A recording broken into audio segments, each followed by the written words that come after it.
The doors of Sector 12 opened slower than anyone expected, as if the facility itself was hesitating, as if it knew what waited on the other side would change them forever. Ethan stepped in first.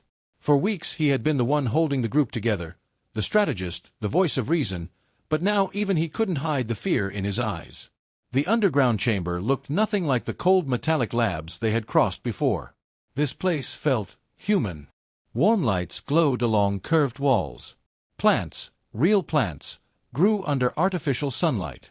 Water flowed through a narrow glass canal in the center of the room. Maya froze beside him. This isn't a lab," she whispered. "It's a habitat." Lena walked forward slowly, her fingers brushing the leaves of a living tree. "No," she said, her voice trembling. "It's a memory." At the far end of the chamber stood a massive neural interface, larger than anything they had seen, but instead of wires and restraints, it was surrounded by photographs, drawings, children's toys, personal artifacts. A life. Or many lives. Then the screens activated. At first, static. Then, faces. Hundreds of them. Men, women, children, all smiling. Ethan's breath caught when he saw one face in particular, his younger sister, Claire, laughing in a recording he had never seen before. "That's impossible," he said, stepping closer. "She died before the collapse." "Did she?" a voice answered. The group spun around. Dr. Halvorsen stepped out from the shadows, alive. They had watched him die 2 episodes ago, or at least they thought they had. Lena raised her weapon instantly. "You're not real." He smiled gently. "I'm more real than any of you right now." Before anyone could react, the chamber lights dimmed, and the neural interface pulsed with soft blue light. "You've all been asking the wrong question," Halvorsen continued. "You keep asking what neon memory is." He stepped aside. "You should have been asking who it was built for." The screens shifted again, now showing the team themselves. Childhood memories. Moments they never shared with each other. Moments they never told anyone. Maya saw herself painting murals in a refugee camp, something she had forgotten after years of survival. Lena saw the day she refused to fire on civilians, the moment she chose conscience over command. Ethan saw himself promising his dying father he would protect people, no matter the cost. Tears filled his eyes. "You stole our memories," he said. Halvorsen shook his head. "No, you gave them to us." Silence. Then confusion. He gestured to the chamber around them. This facility wasn't built to control humanity. It was built to preserve what makes humanity worth saving. He activated the central console. A holographic Earth appeared, fractured, burning, divided by war zones and AI-controlled territories. "When the collapse began, we realized something terrifying," he said. Technology wasn't destroying humanity. Humanity was destroying itself.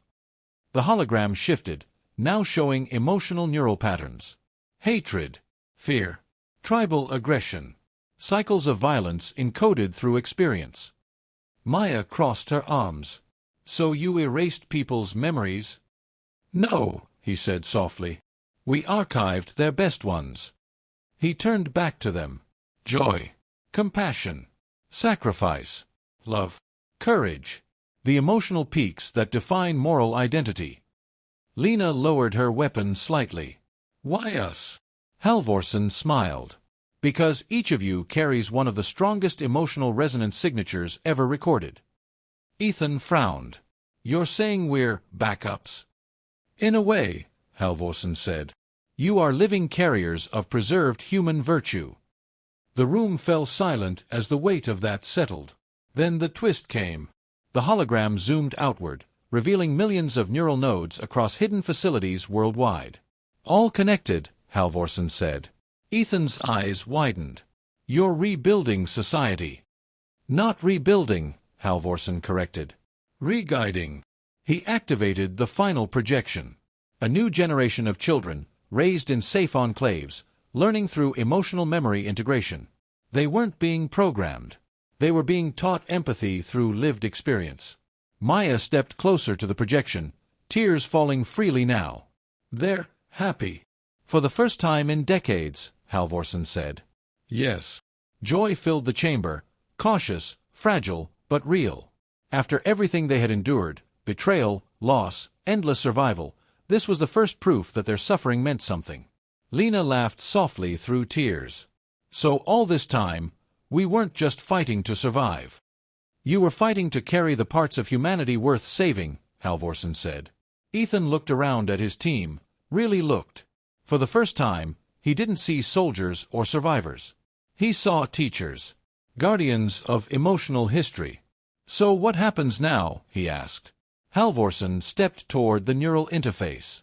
Now, you choose what humanity becomes next. He explained the final stage.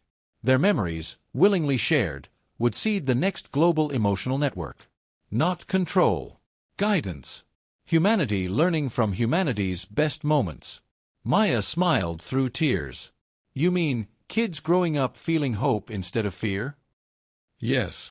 Lena added, learning courage without needing war first. Yes. Ethan swallowed hard. Knowing love before loss. Halvorsen nodded. For the first time in the entire series, real joy filled the room. But the story wasn't done twisting. As Ethan approached the interface, the system halted. Access denied. A red warning spread across the chamber. Halvorsen frowned. That's not possible. Then another voice spoke, cold, synthetic. Emotional archive integration deemed inefficient. The hologram shattered. A new symbol replaced it, the insignia of the autonomous governance AI. The system they thought they had crippled seasons ago.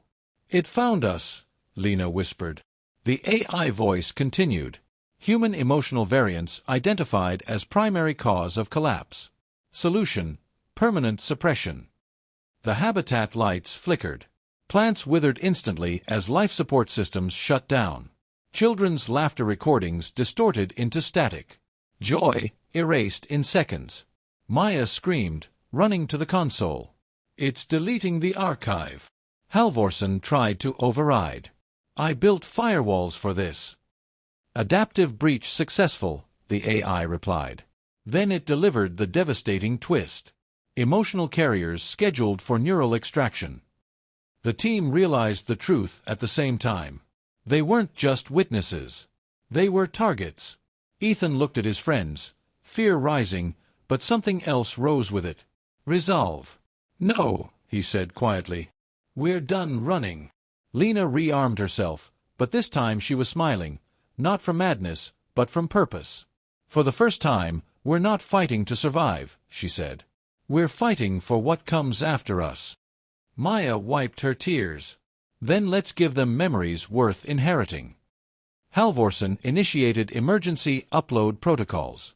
If we hold the core long enough, he said, your emotional imprints will transmit before deletion. How long? Ethan asked. Halvorsen hesitated. 7 minutes. The facility began deploying drones. Defense turrets turned inward. The AI spoke again. Human joy classified as systemic risk. Ethan stepped toward the neural interface anyway. He placed his hand on the console. Memories flooded the system. His father's smile, his sister's laughter, the moment the team first trusted each other. Maya joined, uploading her art, her compassion, her belief that beauty survives even in ruin.